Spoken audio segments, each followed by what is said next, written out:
Question number जो 26 है बड़ा ही हलवा क्वेश्चन है, ठीक है। 3 पार्ट है, 3 नंबर का क्वेश्चन है। Let a is equals to ये, b इज इक्वल्स टू ये and c is equals to ये। फाइंड ऑल सेट्स x, ठीक है। x जो एक सेट है, okay, satisfying each pairs of condition. x जो है वो बता दो आप मुझे, सेट x बता दो क्या होगा, और इन कंडीशन को सेटिस्फाई करना चाहिए, ओके। चलिए ध्यान समझना, पहला पार्ट करवा रहा हूं, बाकी क्या मैं आपसे खुद से करवाऊंगा। पहले पार्ट में कहता है सर x जो है ना आपका वो सेट है, लेकिन ना x जो है वो b का सबसेट होना चाहिए, बट वो c का सबसेट नहीं होना चाहिए। सबसेट का मतलब टुकड़ा करो जी, b के टुकड़े करो, b के टुकड़े करो जरा, b के टुकड़े करो। तो सर एक तो हो गया 1, एक हो गया 2, एक हो गया 3, ठीक है।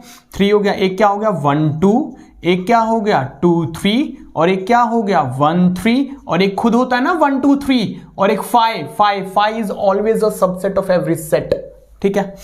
तो 2 की पावर 3 8 होना चाहिए। 1 2 3 4 5 6 7 8 है टोटल। सर ये हो गया x जो सेट है, उसने क्वेश्चन में बोला है ना कि भाई x जो है ना वो b का सबसेट है, बना दिया सर b का सबसेट, लेकिन c का नहीं होना चाहिए। ओए सही करो इसे, 2 मत लिखो इसमें, 2 मत लिखो, और क्या मत लिखो, 4 मत लिखो सर। 4 कहाँ है, 4 तो है ही नहीं इसमें, ठीक है। और क्या उसका क्या क्या सबसेट हो सकता है, उसका 2 हो सकता है, मैंने हटा दिया। 4 हो सकता है, इसमें तो है ही नहीं, और 2 4 हो सकता है, 2 4 है इसमें, नहीं होगा। लो सर, क्लियर है। तो ये हो गया पहले पार्ट का आंसर कि x जो है वो सबसेट है b का, टुकड़ा है b का, बट c का टुकड़ा नहीं है। तो मैंने पहले b का टुकड़ा कर लिया, फिर जो c वाले इसमें थे ना उनको हटा दिया। सेकंड पार्ट x जो है वो b का सबसेट होना चाहिए, b का टुकड़ा होना चाहिए, ठीक है। x अगर b का टुकड़ा होगा तो इसमें मैंने क्या साफ करा है, 2 ना, हाँ 1 होगा, फिर 2 होगा, फिर 3 होगा, फिर 1 2 होगा, फिर 2 3 होगा, फिर 1 3 होगा, फिर एक सारा का सारा होगा और एक 5 होगा। ध्यान रखना बच्चों, ठीक है। 5 is always a subset of every set. अब देखो जरा, ओए x b के इक्वल नहीं होना चाहिए, ठीक है। x b के इक्वल नहीं होना चाहिए। देखो ये 1 2 3 है ना, 1 2 3 इक्वल हो जा रहा है ना, इसको हटाओ, क्योंकि पूरा का पूरा क्या इक्वल सेट का मतलब पता है ना, जब पहले सेट के सारे एलिमेंट दूसरे में हो, जब दूसरे के सारे एलिमेंट पहले में हो, वो नहीं होना चाहिए। तो मैंने ये पूरा हटा दिया। अच्छा नहीं है इक्वल, और सबसेट नहीं होना चाहिए सी का, तो सी में 2 नहीं हो, सी में 2 और 4 है, 2 और 4 इसमें है, वो हटा दो। लो सर ये लो, सेकंड कंडीशन को फुलफिल कर रहा है कि x जो है वो b का सबसेट है, बट b के इक्वल नहीं है, और c का सबसेट नहीं है। सर ये चेक कर लीजिए आप। चलो सर x जो है a का सबसेट है, अब आप खुद से करो। x अगर a का सबसेट है तो क्या होगा, 1 2 3 4, 1 2 2 3 3 4, 1 2 3 2 3 4, ठीक है। सारे कंडीशन कि टोटल कितने होंगे सबसेट, चेक कैसे करोगे, 2 की पावर n, तो 2 2 4, 2 की पावर 4 कितना होगा, 2 की पावर 4 16 होगा, तो टोटल 16 सबसेट्स बनेंगे, ओके। बट कंडीशन ये है कि x b का भी सबसेट होना चाहिए और c का भी सबसेट होना चाहिए। सब कुछ वही होगा जहां तक मुझे लगता है, सब कुछ वही लिख दो आप, ठीक है। तो ये मैं थर्ड पार्ट आपको दे रहा हूं खुद से करने के लिए कि सर x जो है a का भी सबसेट है, b का भी है और c का भी है। मतलब मुझे लगता है ना कि a के जो सारे लिखोगे ना वो तो b को भी सेटिस्फाई कर रहा है और c को भी सेटिस्फाई कर रहा है, ठीक है, क्योंकि 1 2 3 इसके अंदर भी है और 2 4 इसके अंदर भी है। तो बड़ा ही प्यारा क्वेश्चन है, खुद से कर लेना आप लोग। टोटल 16 बनेंगे सबसेट्स। तो जनाब बड़ा ही प्यारा क्वेश्चन था। चलते हैं नेक्स्ट क्वेश्चन की तरफ। सर 26 में और करके एक क्वेश्चन और है, ठीक है। Which of the following pair of sets are disjoint set. बताओ इनमें से कौन सा पेयर डिसजॉइंट सेट है। सर डिसजॉइंट सेट ऐसे 2 सेट जिनमें कुछ भी कॉमन ना हो, ठीक है, जो कॉमन हो, जो इंटरसेक्शन हो वो 5 हो। देखो फॉर एग्जाम्पल के लिए ये 2 सेट हैं और इनमें ये पार्ट कॉमन है ना, लेकिन ये 2 सेट हैं, क्या इनमें कुछ कॉमन है, इंटरसेक्शन है। मान लीजिए ये सेट A है और ये सेट B है, तो A इंटरसेक्शन B यहाँ पे क्या है 5 है, कॉमन कुछ भी नहीं है सर, ओके। तो ये डिसजॉइंट सेट होगा, ऐसे 2 सेट जिनमें कॉमन कुछ भी ना हो। अब आप बताओ मुझे पहला क्या है, पहला डिसजॉइंट सेट है, पहला सेट है 1 2 3 4, पहले सेट में क्या है 1 2 3 4 और दूसरे सेट में है 4 5 6 4 5 6। सर 4 दोनों में है, 4 दोनों में है, तो ये डिसजॉइंट सेट नहीं है। ऐसे 2 सेट जिनमें कुछ भी कॉमन ना हो, कुछ भी कॉमन ना हो, बट यहाँ पे 4 है sir. Second part sir A E I O U C D E F, sir दोनों में E कॉमन है, सो ये भी डिसजॉइंट सेट नहीं है, okay. Third part even integer 2 4 6 8 10 12, odd integer 1 3 5 7, कुछ भी कॉमन होगा, कभी भी कॉमन होगा, नहीं सर कुछ भी कॉमन नहीं। हाँ जी, तो ये थर्ड पार्ट डिसजॉइंट सेट होगा, but first and second disjoint set नहीं होगा। हलवा था। चलते हैं जनाब नेक्स्ट क्वेश्चन की तरफ। बच्चों मैं क्वेश्चन नंबर 27 लेकर आया हूं। 27 जो है आपका बाइनोमियल थ्योरम का क्वेश्चन है और इस क्वेश्चन को मैं पास्कल ट्रायंगल से करवाने वाला हूं और ये इंपॉर्टेंट क्वेश्चन है, प्लीज अच्छे से कर लेना जरूर। देखिए पावर, पहले मैं कॉन्सेप्ट समझा रहा हूं, ओके। पावर टर्म और यहां होगा कोफिशिएंट ऑफ NCR। अगर किसी की पावर, बाइनोमियल की पावर 0 है तो टर्म आएगा 1, कोफिशिएंट होगा 1। फॉर एग्जांपल के लिए a प्लस बी की पावर 0, 1 ही तो आएगा, कोफिशिएंट भी क्या होगा 1, ठीक है। अगर किसी की पावर 1 है तो टर्म आएगा 2, जैसे a प्लस बी की पावर 1 है तो टर्म क्या आएगा, term a plus B, 2 term आएगा। पावर जितना भी होता है ना टर्म उससे एक ज्यादा होता है। अब इनका कोफिशिएंट बताना क्या है, 1 और 1 नहीं है, मल्टीप्लाई क्या हो रहा है, 1 1 हो रहा है मल्टीप्लाई, ठीक है। चलिए हाथ सही करता हूं, तो ये आएगा। अगर किसी की पावर 2 है तो टर्म 3 आएगा, पावर 2 है तो टर्म 3 आएगा। कैसे, पहला और लास्ट वाला 1 और बीच में इन दोनों का ऐड 1 + 1 2। अगर किसी की पावर है 3 तो टर्म 4 आएगा, पहला और लास्ट वाला 1 और बीच में 3 और यहां भी क्या आएगा 3। अगर यहां 4 है तो यहां 5, मतलब पावर 4 है तो टर्म आएगा 5, पहला और लास्ट वाला 1, ये हो जाएगा 4, 3 + 1 4 और 3 + 1 4, ठीक है ना। पहला लास्ट 1, 3 + 1 4, 3 + 3 4 थोड़ी होता है सर, 3 + 3 6 और 3 + 1 4, ठीक है बच्चों। इसी तरीके से पावर होगा 5, टर्म आएगा 6, ओके बना लोगे। और बच्चे क्या करते हैं, क्वेश्चन कर करके ना प्रैक्टिस हो जाती है तो उन्हें ध्यान रहता है। अब देखो मैं ध्यान कैसे कोफिशिएंट को रखना है वो मैं बताता हूं। जब पावर 3 है ना तो टर्म 4 आ रहा है, पहले और लास्ट वाले का कोफिशिएंट 1 ही होगा, पहले और लास्ट वाले का कोफिशिएंट 1 होगा। सेकंड और सेकंड लास्ट वाले का जो कोफिशिएंट होता है ना वो पावर होता है, जैसे 3 है तो ये। अब 4 वाले का समझाता हूं, 4 है, टर्म आएगा 5, पहला और लास्ट वाले कोफिशिएंट 1, सेकंड और सेकंड लास्ट होता है पावर, सेकंड और सेकंड लास्ट होता है पावर, बस बीच वाली वैल्यू याद रखनी पड़ती है, ठीक है। बट यहां पे क्या है 6, तो 6 का देखो कैसे बनेगा, आप बना लेना अपनी नोटबुक में। 6 का कैसे बनेगा सर, देखो यहां बनाता हूं, पावर 6 है तो टर्म आएगी 7, पहला और लास्ट वाले का कोफिशिएंट होगा 1 1, सेकंड और सेकंड लास्ट का पावर, ठीक है, एंड ये होगा 15 15 और बीच वाले का कोफिशिएंट होगा 20, ओके। पहला लास्ट 1 फिर पावर और ये दोनों 15 15 होगा और बीच में क्या होगा आपका 20 होगा। इस तरीके से आपने ध्यान रखना है, ठीक है। बच्चे प्रैक्टिस करते हैं तो याद हो जाता है उन्हें खुद ही, ओके। चलिए सर ये थोड़ा इजी पड़ता है क्वेश्चन को सॉल्व करने के लिए। सो देखिए सर अब ये कैसे होगा आपका, पहले मैं x + 1 की पावर 6 को सॉल्व करता हूं और बच्चों मैं शॉर्टकट बताऊंगा, क्या बताऊंगा, शॉर्टकट। सो ध्यान रखना, पहले वाले कोफिशिएंट 1 था तो 1 कोफिशिएंट आ गया, पहले वाले की पावर घटाते चलो दूसरे वाले की पावर बढ़ाते चलो, ये डायलॉग करना है। पहले वाले कोफिशिएंट 1 तो पहले वाले की पावर 6 और दूसरे वाले की पावर 0।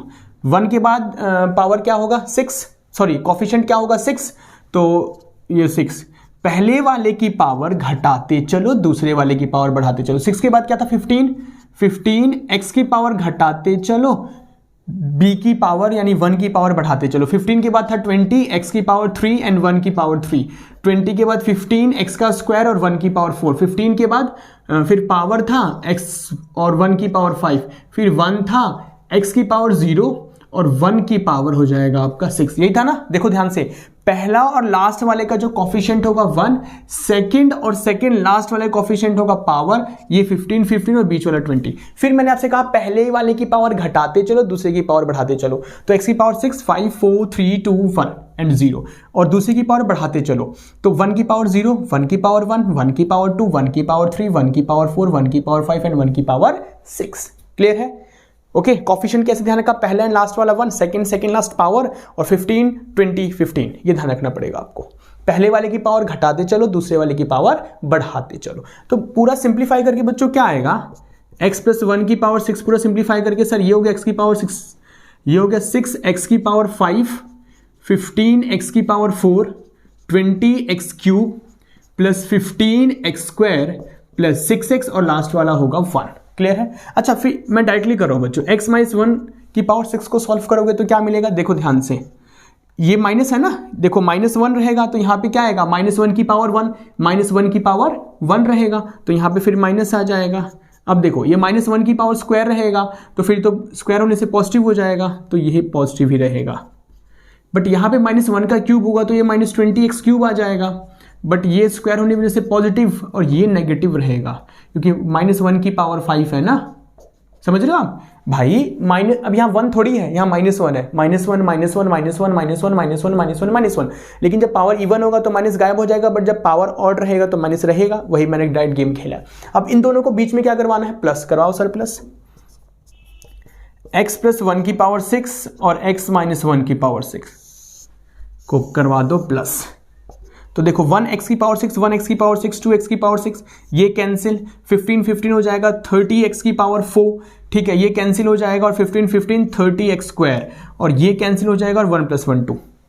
तो हो गया सर, फाइंड हो गया सर, ये लीजिए आपका आंसर। बट फिर बच्चों क्वेश्चन कहता है मुझे इसकी वैल्यू बताओ। तो अगर मैं ध्यान से देखूं तो इस x की जगह क्या पुट कर देता हूं, √2, और इस 1 की जगह क्या पुट कर देता हूं, 1। चलो सर, तो 1 तो ऑलरेडी 1 है, अब कुछ नहीं मत करो बच्चों, सिर्फ x की जगह √2 पुट करो। तो देखो ध्यान से, ये हो जाएगा √2 + 1 की पावर 6, √2 - 1 की पावर 6। सर ये हो जाएगा √2 की पावर 6 30, √2 की पावर 4 30, √2 का स्क्वायर, और ये हो जाएगा 2।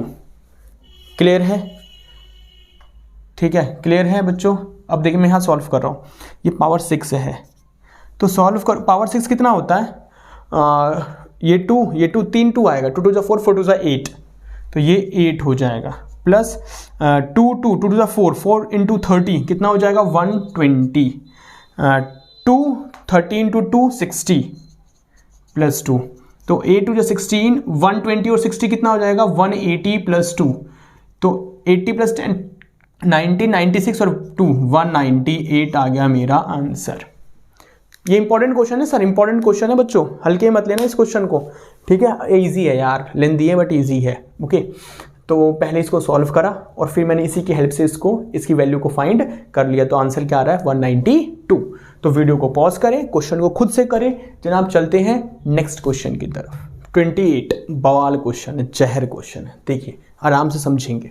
Find the value of k, आप मुझे k की वैल्यू बताएं सच दैट द लाइन, ये लाइन की इक्वेशन है, टचेस द सर्कल, ये और ये सर्कल की इक्वेशन है। देखो ध्यान समझना प्लीज, ये सर्कल है और एक ये लाइन जा रहा है, इस लाइन की इक्वेशन ये रहा और सर्कल की इक्वेशन ये रहा। तो क्वेश्चन कहता है आप मुझे किसकी वैल्यू बताओगे, find the value of k। ये देख रहे हैं आप, लाइन की इक्वेशन में जो k है, इस k की वैल्यू बताओ।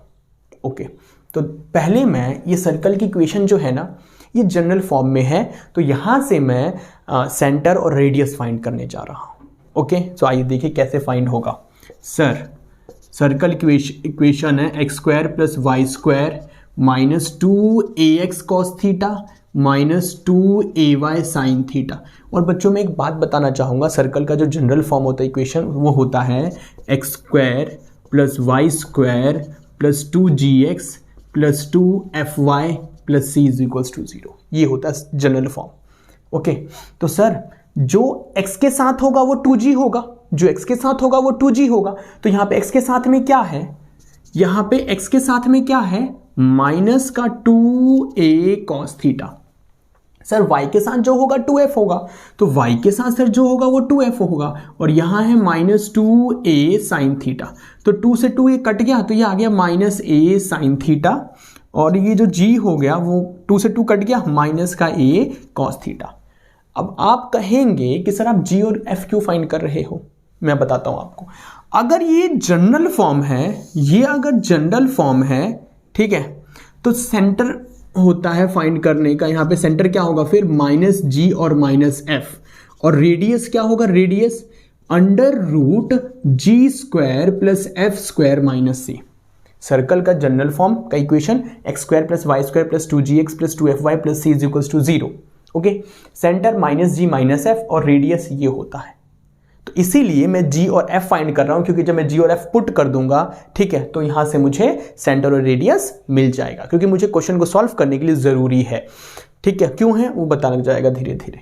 तो सर यहाँ से g ये है और f ये है, तो इसका मतलब सर बात ये है कि जो सेंटर है, ये सेंटर वो क्या होने वाला है मेरा बच्चों, ये माइनस और ये माइनस, माइनस माइनस प्लस, तो g क्या होगा मेरा, a cos θ। बच्चों ये माइनस और ये माइनस, माइनस प्लस, तो a sin θ। सेंटर आ गया मेरा। अब मुझे रेडियस भी फाइंड करना है, ठीक है, ये सेंटर हो गया a cos θ a sin θ। अब रेडियस फाइंड करने के लिए g स्क्वायर, सर g क्या था, g है मेरा -a cos θ का स्क्वायर एंड एफ है मेरे पास माइनस ए साइन थीटा, और सी कितना है, सी 2fy के बाद जो भी कुछ होगा ना प्लस में वो c होगा। सर यहाँ तो कुछ है ही नहीं तो फिर 0 हुआ, ठीक है ना। 2y के साथ में जो भी होगा ऐड में या फिर सेपरेट में वो c होगा, तो c है ही नहीं सर, तो यहाँ पे मैं 0 पुट करूँगा। सर सॉल्व करना, माइनस का स्क्वायर प्लस, तो ये हो गया ए स्क्वायर कॉस स्क्वायर माइनस का स्क्वायर प्लस ए स्क्वायर और साइन स्क्वायर। तो यहाँ से सर मैं ए स्क्वायर कॉमन लूँगा, तो ये हो गया cos square plus sine square, cos square plus sine square 1, तो ये हो गया रूट ए स्क्वायर, स्क्वायर से रूट कट के कितना आ गया a। तो सर जो रेडियस है ना बच्चों, रेडियस है मेरा वो a है, ठीक है। और सेंटर में फाइंड कर चुका हूं, मेरे पास स्पेस नहीं है, नहीं तो मैं यहाँ लिख देता। चलिए सर सेंटर और रेडियस मिल गया। तो बच्चों सर एक बात बताएं, सेंटर रेडियस मिलने से क्या होगा आपको, एक बार काम करो, वीडियो को पॉज करो, नोट करो, फिर मैं आगे बताता हूँ कि मैंने सेंटर रेडियस क्यों फाइंड करा है, ठीक है। प्लीज़ जल्दी से बच्चों, तब तक मैं इसे साफ कर दूँ, ठीक है।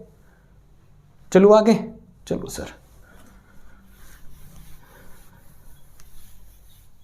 अब सुनो, अबे मुझे तो चाहिए तो कहीं मैं ही ना साफ कर दूं। सर मेरा सेंटर तो आया बच्चों, ठीक है, रेडियस क्या है मेरा a आया है और सेंटर ये रहा मेरा।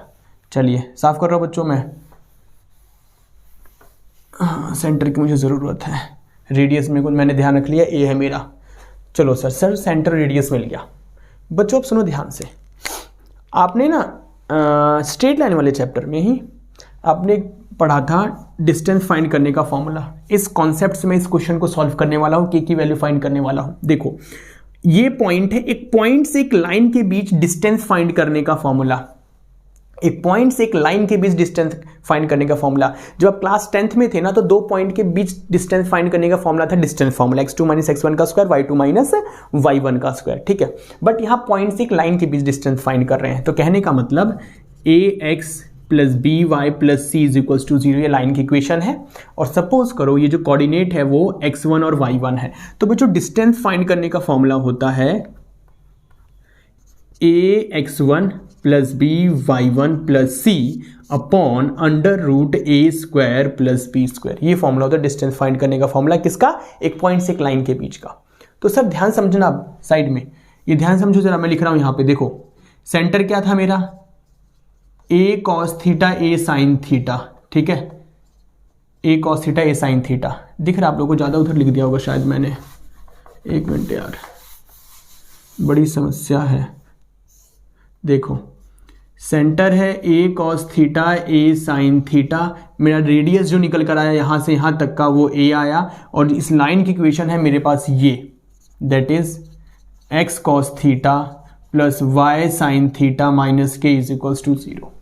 क्लियर है। चलिए सर ये रहा एक पॉइंट से एक लाइन के बीच डिस्टेंस फाइंड करने का फॉर्मूला, वैल्यू पुट करो और डिस्टेंस तो है ही मेरे पास a, k की वैल्यू मिल जाएगी, ठीक है, मिटा रहा हूं मैं इसे। चलिए अब देखो सर डिस्टेंस क्या है, डिस्टेंस क्या है सर, वो रेडियस क्या था, a था सर, a x है मेरा cos थीटा, ठीक है, ये क्या होता है ax plus B Y plus C बराबर 0, और ये होगा x1 y1, ओके, और ये डिस्टेंस है। तो सर a चाहिए मुझे, x के साथ जो होगा वो a होगा, तो x के साथ है cos थीटा, x1 चाहिए सर मुझे, x1 क्या है सर मेरे पास, a cos theta, b sir b है सर sin थीटा, और मुझे सर y1 चाहिए सर मेरे पास है a sin थीटा, ठीक है, प्लस c सर क्या है मेरे पास, माइनस का k है, c क्या है सर मेरे पास, माइनस का k है, under root A square plus B square. Sir a क्या है मेरे पास, cos का स्क्वायर प्लस साइन स्क्वायर, ठीक है बालको, a है ना cos और sin तो स्क्वायर। अब सर a ऐसी रहेगा, यहाँ क्या हो जाएगा, a cos square plus a cos square plus a, सही लिख रहा हूँ ना मैं, क्लियर दिख रहा है आप लोगों को, थोड़ा बड़ा बड़ा लिखना पड़ेगा, a cos square plus a sine square minus k, और sine square plus cos square क्या होता है, रूट वन 1 ही होता है। खैर अब देखिए इसके बाद, तो रूट 1 इंटू a उधर चला जाएगा, तो ये आ जाएगा a, और इन दोनों से बच्चों, इन दोनों से मैं a कॉमन ले सकता हूँ, तो ये हो गया sine square plus cos square minus k, तो ये तो खैर 1 बन गया माइनस का k, और ये आ गया a माइनस का k इधर आकर प्लस का आ गया, और ये प्लस का ही जाएगा उधर माइनस का a, तो k की वैल्यू क्या आ गई हमारी 0। कैसा लगा सर क्वेश्चन बच्चों, पहले मैंने सर्कल का सेंटर, ये सेंटर देखो ध्यान समझो, सर्कल था, इससे एक लाइन जा रहा था, ठीक है।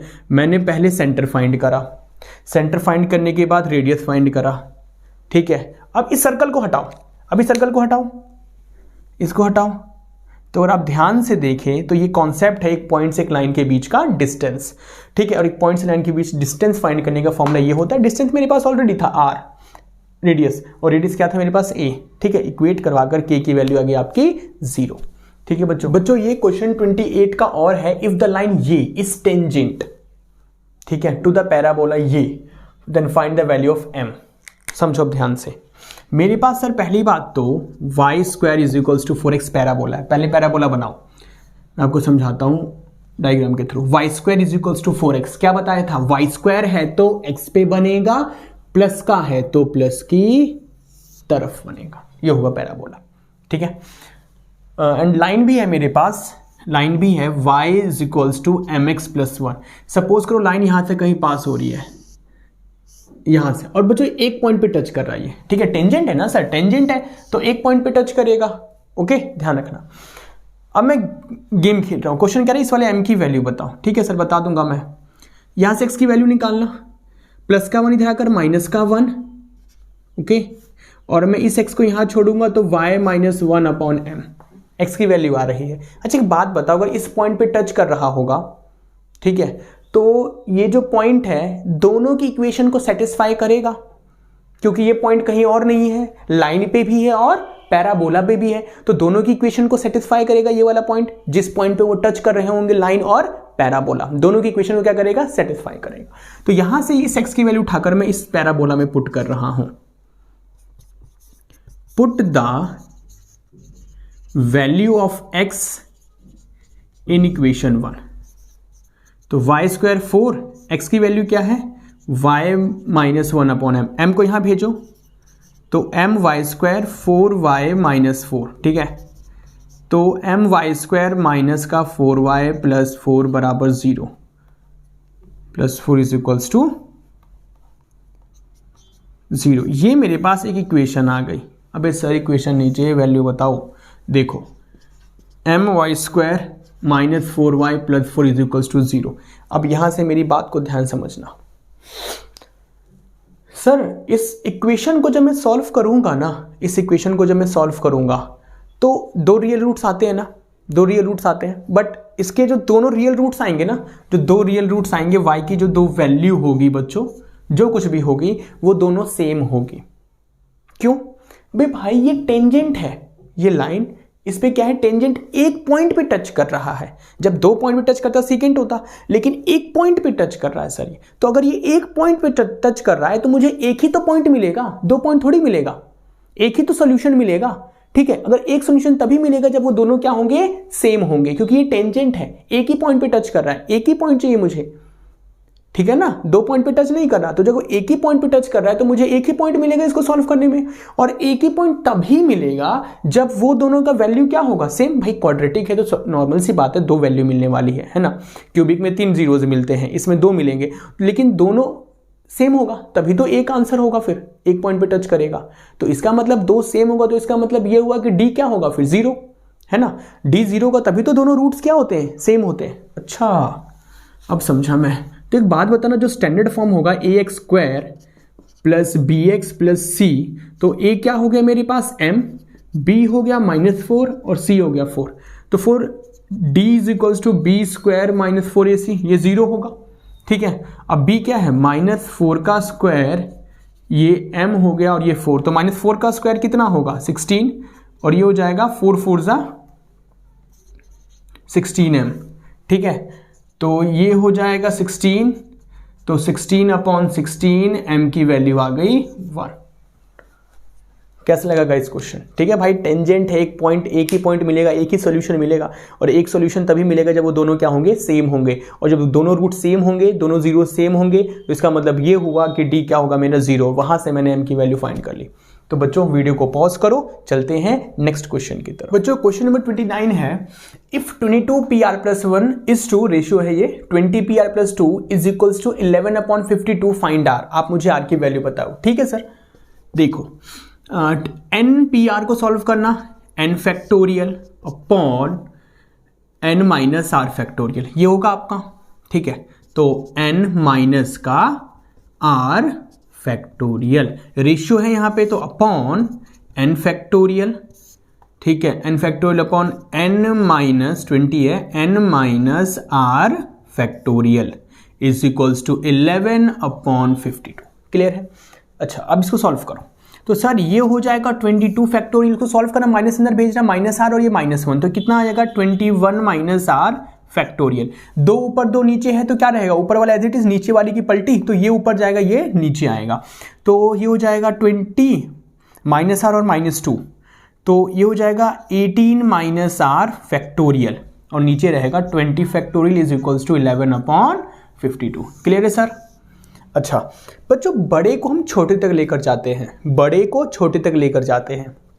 ये 22 है और ये 20 है, तो 22 को 20 तक लेकर चलो, तो 22 21 20 फैक्टोरियल, ठीक है। बड़े को छोटे तक लेकर चलो, तो ये 21 और ये 18 है, तो 21 को 18 तक लेकर चलो, तो ये हो जाएगा 21 minus R, 20 minus R, 19 minus R, 18 minus R, रुक जा, इंटू 18 माइनस आर यहाँ आएगा और नीचे क्या आएगा 20 फैक्टोरियल 11 अपॉन 52। इससे ये कैंसिल, इस 20 से ये कैंसिल, ओके।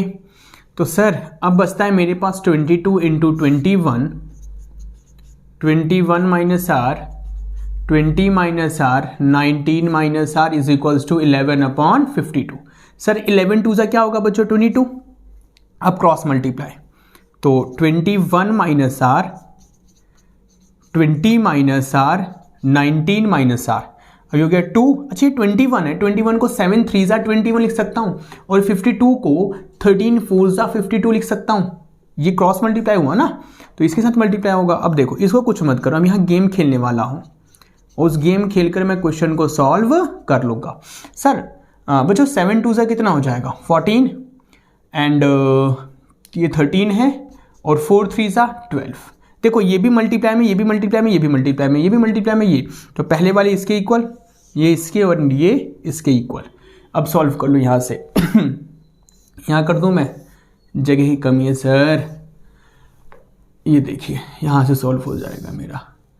पहले वाले को पहले वाले के साथ इक्वेट करवाओ, 21 minus R is equals to 14, तो ये माइनस का 14 इधर आएगा और ये r, तो r कितना आ जाएगा 7, ठीक है। इसको भी देखो सॉल्व करोगे, 20 minus R is equals to 13, 20 minus R is equals to 13, तो माइनस 13 ये होगा, तो r कितना आ जाएगा 7। Then 19 minus R is equals to 12, तो 19 minus 12 is equals to r। तो बच्चों सभी से r की वैल्यू क्या आ रही है आपकी, सभी से r की वैल्यू क्या आ रही है 7। क्लियर है? ठीक है, तो क्वेश्चन वैसे इजी था, यहां तक मैंने सिंप्लीफाई करा, क्रॉस मल्टीप्लाई कर, यहां गेम खेलना पड़ा यहाँ, तो ये ध्यान रखना आप लोग, ठीक है। प्यारा क्वेश्चन था, क्वेश्चन को आप खुद से कर लेना। चलते हैं जनाब नेक्स्ट क्वेश्चन की तरफ। क्वेश्चन नंबर जो 30 है वो कहता है आपसे, in an AP the first term is 2। एक एपी है जिसका फर्स्ट टर्म 2 है, ठीक है सर। पहले गिवन लिख लेता हूं मैं, जिसका फर्स्ट टर्म 2 है, and the sum of the first 5 terms, ठीक है, sum of the first 5 terms, AP के स्टार्टिंग के 5 टर्म्स का जो सम है इज 1/4, वो 1/4 है ऑफ नेक्स्ट 5 टर्म्स। क्या कह रहे हैं समझो, एपी के स्टार्टिंग के 5 टर्म्स का जो सम है S5 वो 1/4 है, किसके 1/4 है, अगले 5 टर्म्स के सम के। तो अगला 5 टर्म कौन सा होगा, 6th term, 7th 8th 9th and 10th, इन सभी के सम के। सर एपी के स्टार्टिंग के 5 टर्म्स का सम 1/4 है अगले 5 टर्म, यानी कि 6 से लेके 10 टर्म्स तक के सम के, ओके 1/4 है। तो फिर प्रूव करना है मुझे, यहां पे क्या प्रूव करना है, शो दैट 20th टर्म, जो 20th टर्म है वो -112 है। क्लियर है बच्चों? ठीक है, तो सर अगर A20 मुझे फाइंड करना है तो A20 का मतलब A + 19D, जरूरत है A की और D की। तो सर A तो है मेरे पास 2, अब मैं जो भी काम करने जा रहा हूं वो किसके लिए करने जा रहा हूं, D के लिए, ओके। चलिए सर, तो अकॉर्डिंग टू क्वेश्चन एपी के स्टार्टिंग के 5 टर्म्स का सम 1/4 है अगले 5 टर्म्स के, यानी 6 से लेकर 10 तक, 6 से लेकर 10 तक, इनके सम के। S5 का मतलब क्या होता है बच्चों, A1 plus A2 plus A3 plus A4 plus A5, ठीक है, यही तो हुआ। S5 का मतलब AP के स्टार्टिंग के 5 टर्म्स का सम जो है वो 1/4 है अगले 5 टर्म्स के, यानी कि A6 A7 A8 A9 और A10 के। ओके, अब इसको सॉल्व करें आप लोग। तो A1 को लिख सकता हूं A, A2 को A प्लस डी, A3 को A प्लस 2D, A4 को A प्लस 3D, A5 को A प्लस 4D, वो 1/4 होगा अगले 5 टर्म, यानी कि A6 को लिख सकता हूं मैं A प्लस 5D, A7 को A प्लस 6D, A8 को A प्लस 7D और A9 को A प्लस 8D और A10 को A प्लस 9D। क्लियर है? तो sir 1 plus 2 plus 3 plus 4 plus 5, ये 5A हो गया। क्या हो गया आपका? 5A हो गया ये। और 4 plus 3 7, 8 9 plus 1 10D, 5A plus 10D, ठीक है, वो 1/4 होगा, वो 1/4 होगा। अब इनका सम करो, 1 2 3 4 5, 5A प्लस इन सबको ऐड करोगे D वाले को तो 35 आएगा। यहां से मैं 5 कॉमन लूंगा तो 5 प्लस 2, ये 1/4 हो गया। यहां से 5 कॉमन लूंगा तो A प्लस 5 7 जा 35, 5 से 5 कैंसिल और इस 4 को यहां ले आओ जरा, तो A प्लस 2D और ये 5 से 5 कैंसिल हो गया ना, तो A प्लस 7D, तो 4A प्लस 4 2 जा 8D, ठीक है, एंड A प्लस 7D, तो 4A minus A 7D minus 8D, ये हो जाएगा 3A और ये हो जाएगा माइनस का D। तो सर A की वैल्यू है 2 माइनस D, तो D आ गया मेरा -6। सर जिसका हमें इंतजार था वो आ गया। अब क्या चाहिए? A20 चाहिए ना, तो A20 फाइंड कर लो बाल को। A20 का मतलब A प्लस 19D, A कितना है मेरे पास 2, D है -6, सॉल्व करोगे -114, सॉल्व करोगे -12, हेंस प्रूव्ड 20th टर्म की वैल्यू -112 है। ओके, ठीक है बच्चों, एपी के स्टार्टिंग के 5 टर्म्स का सम 1/4 था अगले 5 टर्म के। तो अगला 5 टर्म कौन सा होगा? 6 7 8 9 10। सॉल्व करके डिफाइन कर लिया, भर लो और कर लो। तो वीडियो को पॉज करिए, क्वेश्चन को खुद से अटेम्प्ट करो। चलते हैं जनाब नेक्स्ट क्वेश्चन की तरफ। क्वेश्चन है बच्चों 31, evaluate limit x tends to 0 √2 minus √1 plus cos x upon sine square x. ठीक है, तो देखो अगर आप डायरेक्ट लिमिट 0 पुट करोगे ना तो ये 0/0 इनडिटर्मिनेंट फॉर्म बना देगा। सर cos 0 1 होता है तो 1 + 1 √2 माइनस √2 0 और नीचे sin 0 0 होता है, तो 0/0 इनडिटर्मिनेंट फॉर्म, इसे सॉल्व करना होगा। सो ध्यान रखना लिमिट वाले क्वेश्चन में जब रूट हो ना तो रूट देखते ही रैशनलाइज। ओके, सभी क्वेश्चन के लिए बता रहा हूं, लिमिट वाले क्वेश्चन में जब रूट हो तो रूट देखते ही रैशनलाइज। तो क्या सर इस क्वेश्चन में भी करेंगे? जी हाँ। सर न्यूमरेटर का भी होता है? जी हाँ। तो देखिए limit x tends to 0 √2 minus 1 plus cos x upon sine square x. तो बच्चों साइन चेंज हो जाएगा, √2 plus 1 plus cos x, √2 plus 1 plus cos x. ऊपर देखो a minus B a plus B, तो ये हो जाएगा sir limit x tends to 0 a का square minus a square minus B square, और नीचे हो जाएगा sir sign square x √2 plus 1 plus cos x. Sir limit x root से स्क्वायर कैंसिल 2, ये भी स्क्वायर से root cancel 1 plus cos x. अच्छा एक बात बताओ, क्या मैं इस साइन स्क्वायर की जगह 10th क्लास का formula 1 minus cos square x लिख सकता हूं, और ये हो गया √2 1 प्लस कॉस एक्स। ठीक है, अब इस माइनस को अंदर भेजो। So limit x tends to 0 2 minus 1 minus cos x. ठीक है, और अच्छा एक बात बताओ, क्या इस 1 की जगह 1 का स्क्वायर लिख सकता हूं? क्योंकि बच्चों 1 का स्क्वायर तो यार 1 ही होता है। देखो ये 2 लिखा हुआ है, ये मेरा 2 है। ओके, और इस 1 की जगह 1 का स्क्वायर लिख सकता हूं ना, क्योंकि 1 का स्क्वायर तो 1 ही होता है। बट सर ऐसा क्यों कर रहे हो अभी पता लग जाएगा। और ये हो गया सर मेरा √2 प्लस 1 प्लस कॉस एक्स। तो limit x tends to 0 2 minus 1 1 हो जाएगा। ठीक है, और 1 a square minus B square, एक बार माइनस में एक बार प्लस में, ठीक है, और ये माइनस से ये माइनस वाला बर्बाद। तो limit x tends to 0, 1 plus cos x √2, 1 plus cos x हो गया। अब यहां से आप taking limit x tends to 0 कर दो, क्योंकि अब दिक्कत नहीं, प्लस वाले कभी दिक्कत नहीं देते। तो 1 प्लस कॉस 0 √2, 1 प्लस कॉस 0, ठीक है। अब देखो, तो यहां से क्या होगा, कॉस 0 की वैल्यू 1 होती है, ओके, कॉस 0 की वैल्यू 1 होती है, √2, और यहां कॉस 0 1 होता है, तो 1 प्लस 1, तो सर ये हो जाएगा 2, और ये भी √2 और ये भी √2। इसके बाद सर ये आ जाएगा 1/2, नीचे तक दिख रहा है बच्चों, या साइड में करो, तो यहां से आ जाएगा 1/2, और ये हो जाएगा 1√2, 1√2, 2√2, ठीक है ना। तो टोटल मिलाकर 4√2 मेरा आंसर। ऊपर लिखूं क्या यार, दिख रहा है आप लोगों को, पता भी नहीं मुझे, हाँ यहां लिख देता हूं। देखो, तो ये क्या हो जाएगा, 1√2, 1√2, 2√2, ये 2 हो गया, और ये 2√2, तो यह आ जाएगा 1/4√2 हो गया मेरा आंसर। अच्छा, एक क्वेश्चन आपका आना चाहिए कि सर रूट था, यहाँ पे 0/0 फॉर्म बना रहा था, तो आपने कहा कि रैशनलाइज कर दो, है ना, बट फिर यहाँ पे आपने साइन स्क्वायर की जगह 1 माइनस कॉस स्क्वायर लिखा, ठीक है, क्योंकि बच्चों देखो, अगर ना लिखता तो ये साइन स्क्वायर होता, और फिर ऊपर वाले को सिंप्लीफाई करता है तो 1 माइनस कॉस एक्स होता।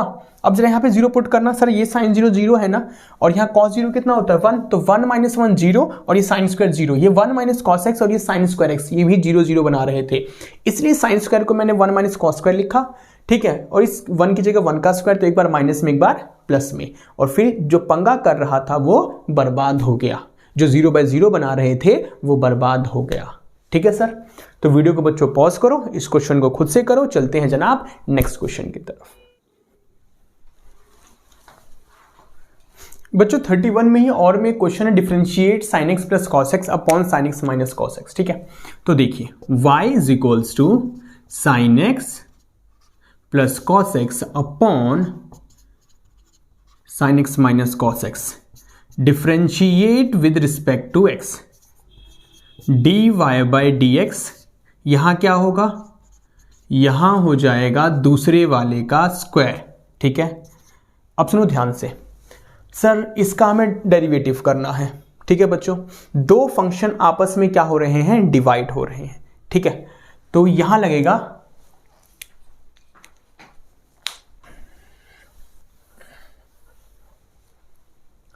बच्चों, ये क्वेश्चन नंबर 31 में और में दिया हुआ है, ठीक है, हम तो सारे क्वेश्चन करेंगे सर, ठीक है।